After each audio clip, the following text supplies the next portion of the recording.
Ngikubingelele ngiphinde amukele kuyo le channel ehamba phambili inkeza lami igama engumfeze kuntuthuko wakho mali bathi la sibona amagomede. Mawukuthi usemusha la ekhaya ngicela enze sure ukuthi uyasubscribe ungakhohlwa ukucomment nokulike nokushare okukhulu kunakho konke. Bafethu mangabe sibheka indaba uNgizwe senkezweni lapha uNgizwe Mchunu usothenjiswe ezingane induku ukuthi lapha ezizombona khona ezizomfaka induku ke lapha kunenye clip esetrenda lapha enkundleni zokuxhumana elakuzwakala khona izingane eziningi lapha nasikhuluma ezishiya imbono yazo lapha ngama voice note ke zishiya imbono yazo lapha nasithembisa ukuthi uNgizwe Mchunu ezona sedinga induku lapha nasasho nezinye ukuthi azikuthandi lokuthi sihlukumeza abaholi bazo. Kuzokhumbula ukuthi uNgizwe Mchunu kulolele viki kube dedele speech lapha akena wakhwele wadilika lapha kubaholi ngokuhlukahlukana kwabo ekhuluma lapha ngokungenami kwabo ngokwenzeka lapha ezweni. Ingane ezivela lapha dedele clip esho lapha ukuthi uNgizwe Mchunu ezamthembisa induku ngoba lokho akwenzayo ukungahloniphi kazi nengane zakhe nabakubo lapha nabathini mhlambe bamkhuze mangabe sekhombisa ukuhlebeleka lapha kodwa mhlambe engalokuthi ngande kakhulu ngokukhuluma ake ngudedelele le clip uzwele wena ukuthi zikhuluma ezathini ingane mangabe zikhwela zadelika kuyena lapha umfo kaMacingwana.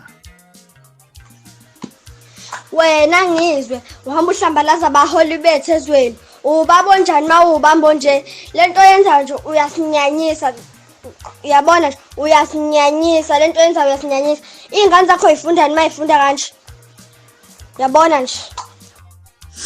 Wengizwe mina ngithe lalela lento engisho uyithathe uyifake emqondweni umqondo ukuze uzosebenza kahle unakekele izingane zakho uhlukumeza amaholi bethu ababona nje abahlali behepha abaholi bethu ngenxa yakho izingane zakho izothi nje ifuna ukubona uqondile thu. Wengizwe lento yenza uyasinyanyisa unconyo bani umuhle kuphi mhlawumbe mawuhola ke mabekholela ke ngalento yenzayo thina sizoholela ngenduku sokudaxa nje impela sokudaxa nje sizobiza thina sizingane ezweni singakuhlanganyela sikushaye nje sikushaye nje impela sikushaye nje. Hayi ngiyathemba izwe lapha ukuthi ingane ezibeka zathini lapha ezinye zisho lokho ezinye zisho lokho sibeka lapha imbono ehlukahlukene lapha ngayo uMacingwana ukuthi ukuthula ethini abantu bakuba mangabe khombisa lapha ukuhlebeleka kanti mhlambe wona uthini kwakuphawula mhlambe ngalolu daba ngabe mhlambe lezi ngane zikhombisa ukungahloniphi ukuthi mhlambe zibeke kanjena ngomuntu osekhulile lapha mhlambe uthini kwakuphawula okanye mhlambe zibeke kahle mhlambe iyona ndlela mhlambe uNgizwe Mchunu azoboniseka ngayo mhlambe mangabe indaba yakhe isibona nazingane ezincane ukuthi khona la kungahambi khona kahle mhlambe ngakuthini kwakho ukuphawula ke hamba lapha no comment section udluliso wakho umbono mayelana ngalolu daba lolo kazeke umfoko kaMacingwane mayithola le clip uzothini wakho ukukhuluma because siyazi ukuthi umfoko kaMacingwane iyona insizwe engacushwa ke lapha iyona insizwe njengeke uzuyicuphe lapha namhlo uzophendula mangabe ebona okanye ezwa le voice clip lena ethunyelwe lezingane noma mhlambe uzokhwela edileke kuye lo muntu mhlambe okuyena odonsela izingane ngendleba kwayalo ukuthi azisho ukuthi nokuthi because mangabe usulandelisisa mhlambe uyabona ukuthi kunomuntu mhlambe otshele izingane onike yonke le information ukuthi azisho ukuthi nokuthi mhlambe kuthini wakho ukuphawula ngalolu daba sihlangane kuyi comment section. Madlula phambili ngifuna sibheke udaba oluhlu udaba lomnandi oluthinda lapha nomculi kaMaskandi navigator bathi inkombandlela bathi lapha inkosi yomntalapho siyazi kakhulu ke insizwa lephansi empangeni bathi songoye insizwa lehlezi sikhuluma ngayo kakhulu lapha ku channel insizwa nje ekhulekele futhi edelelayo ke lapha edume ngomntalapho insizwa lapha izolo ebekade ithwese iziqo lapha zemfundo ephakeme lapha eUniversity of Tshwane okuyi-TUT lapha bafethu ubese lapha ekhasini lakhe lapha unavigator wakwethi izisilungu lapha emveni kokuba sadedile ithombe eze graduation ceremony lapha kade ikhona lapha izolo wathi I regret the fact that I was unfortunately unable to bring my mother for graduation ceremony yesterday. My father will be proud to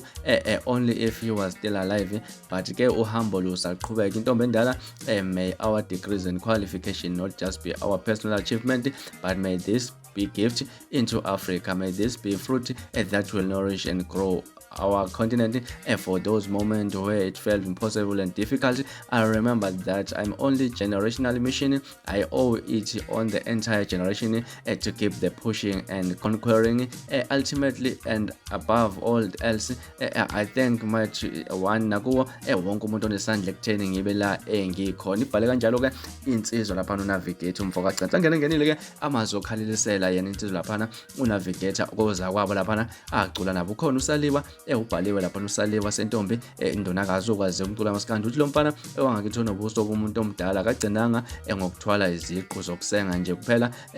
emeva mhlobo uphinde wanqamula amazwi awangena kwelaseTshwane wafunda waqeda wabe neminyezana okuyinto enhle esikhuthazayo nakunina abathandi masathandi nabathengi bomculo wethu ukuthi fundani imfundo isikhiye sempilo wasethi apho ndemande apho wasethi #KingGugas wa #fundani bantu abami kanti futhi emangaba sibheka omunye othe ukuhalalisela yona laphana insizwa uNavigate umfoka Gcwense babhalile impela abantu bekhombisa ukumhalalisela insika yethonga okuyisitebele semculo ngaphansi kwayo ibhala ukuthi sisa kule ndumezulu yengoma kaZwelonke sibuye sibongele nanguNavigate Gcwense ngokuphuthula isifundo sakhe enyuvesi into enhle ke lena idinga ukunconywa ngempela sibona futhi ukuthi ubani omunye othe kumhalalisela ukhona uMalahle uhlanye umfoka sibeya lapha insizwa edume impela ngokushaya ingoma emnandi ithi into enhle yanconya vele sokubongela uNavigate ngokuphumelela kwakhe asafike lapho asekhona ngokwezinga lemfundo wasethi ndimande siyabonga boya ke sibona omunye ukuthi ubani futhi omunye othe ukubhala wahalalisela yena lapha insizwa uNavigate umfoka Gcwense iboss entambo ethi akagcina ngokuyisa kuphela ufundile uNavigate wasethi congratulations wathi #KingGugas bafethu babhale kanjalo abantu lapha kuNavigate bemhalalisela nje lapha ngokuphothula iziqu zemfundo yakhe ephakeme mhlawumbe wena kuthini okwakho ukuphawula ngalolu daba hlangana ne-comment section ubongela insizwa uNavigate umfoka Gcwense kanyazi ukuthi uNavigate njengoba lapha sayi-graduate ke lapha uzawuzwa ke seyibiza ngenkosi yama-graduate kuningi nje impela sokukhona i-graduate elangempela okanye i-graduate elihle maningi nje amagama azovela lapha nimculo amaskandi niyazi ukuthi ziyakhala usuku nosuku ngaza kwethu bekuzona indaba engiletha zona namhlanje kwezengezwe ningakhohlwa ukusubscribe ukulike nokushare nibe nosuku olumnandi ngithanda kakhulu.